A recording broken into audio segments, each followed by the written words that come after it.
Robyn Crawford's new memoir. I'm going to sit down and read it after I retire so I can just take my time. A Song for You. My Life with Whitney Houston. Robyn Crawford, good morning. Yes. Good morning, Tom. Good morning, Sybil. Good morning. I mean, just good morning to the crew there. Good morning. All right. You said you had good news. You got good news last night? I do. Yes, I did. My publisher called me, and she told me the most amazing news that I'm a New York Times bestseller. Yes, you are. Congratulations. You're the boss. Girl. If Whitney were around and she read your book, what do you think she'd say? She said, first of all, she is around. I wouldn't have been able to write this book if she wasn't with me.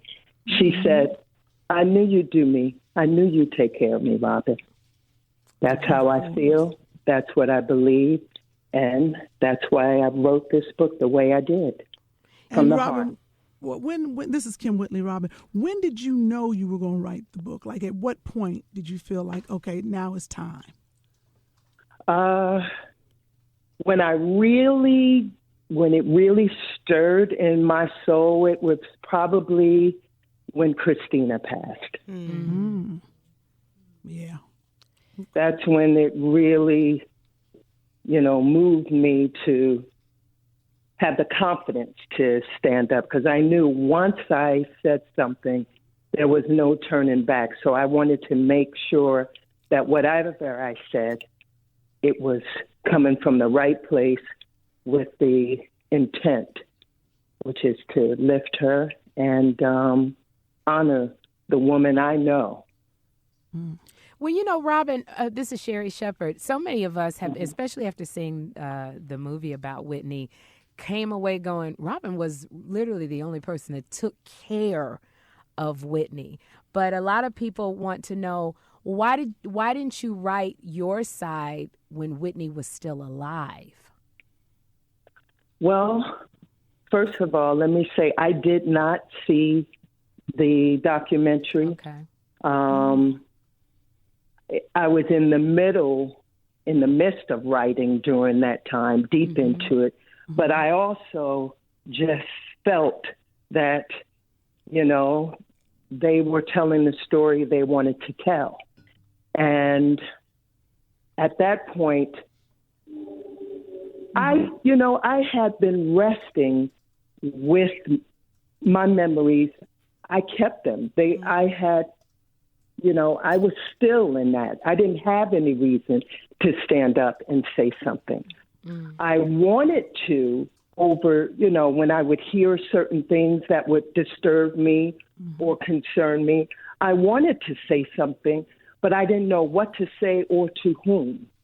So I wasn't anxious any part of when I moved on or moved forward from Whitney's company.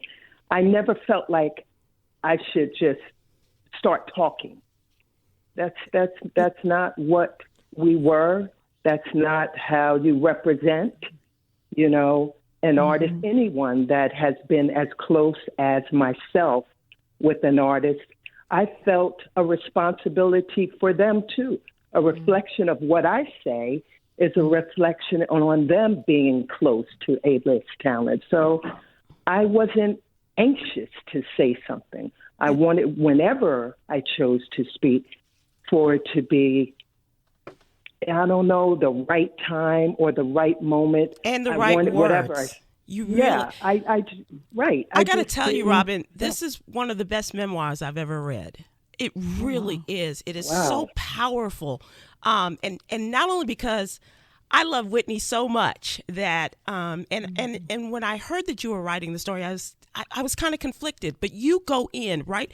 You open the book and you're like, why did I decide to write this book? You go right in and tell us what it was. But not only do you tell your story with Whitney, but you tell your story and the issues that you have dealt with all of your life, and talking about mental health and all of these other things that were happening with not only within you, but your family and as well. It is so powerful, and people don't understand what your life was, but they will now, as well as your friendship and your relationship with Whitney, which was really, and I understand because I have a best friend, and people always say, "Oh, they must be." No, we're not, but it's that kind of. We're closer than sisters. You know what I mean? I do. And I you do. have expressed this so beautifully. I'm telling you, thank you. It kept me up at night. And I don't, and I'm an insomniac, so I'm trying to go back to sleep. But I'm so caught up in the book. It is. I gotta tell you, I am telling you, this is one of the best books I've read in a very long time, and it's so authentic. I'm so grateful, and to hear you say that just really, just hugs me, gives me the hugs that I need, because I tell you, I lived. The last 2.5 years, I really relived the 80s and the 90s. And you made it. You made that very clear because you brought it back for us. Well, I put my heart and my soul into it. And I know people feel, we all have our feelings. We're all different. But that's the journey. Yeah. I wish I could have had a part 1 and part 2. Will it be a movie, Robyn? Well, look, obviously that would be the whipped cream and the cherries that you can't buy in the store. But I want people to know how great it was, how much fun we had. But I had a life too during that time. Yeah. Wow. And I got to relive the happy times. Oh, real quick. Yes. Top 3 Whitney Houston songs, Robyn. Top 3, oh man. Top 3 Whitney Houston songs for me. Yes. Dancing on the Smooth Edge. Love Will Save the Day. And I'm Knocking. Awesome. That's interesting. Awesome. To write those down. Yeah. All right. Uploading on iTunes. I gotta hear Robyn's choices now. I do too. Congratulations on being a New York Times best-selling author. That's Robyn big. Crawford. Thank you for having me, Tom. Absolutely. I remember meeting you a long time ago, and it amazes me to be back with you. Love you. Love you too.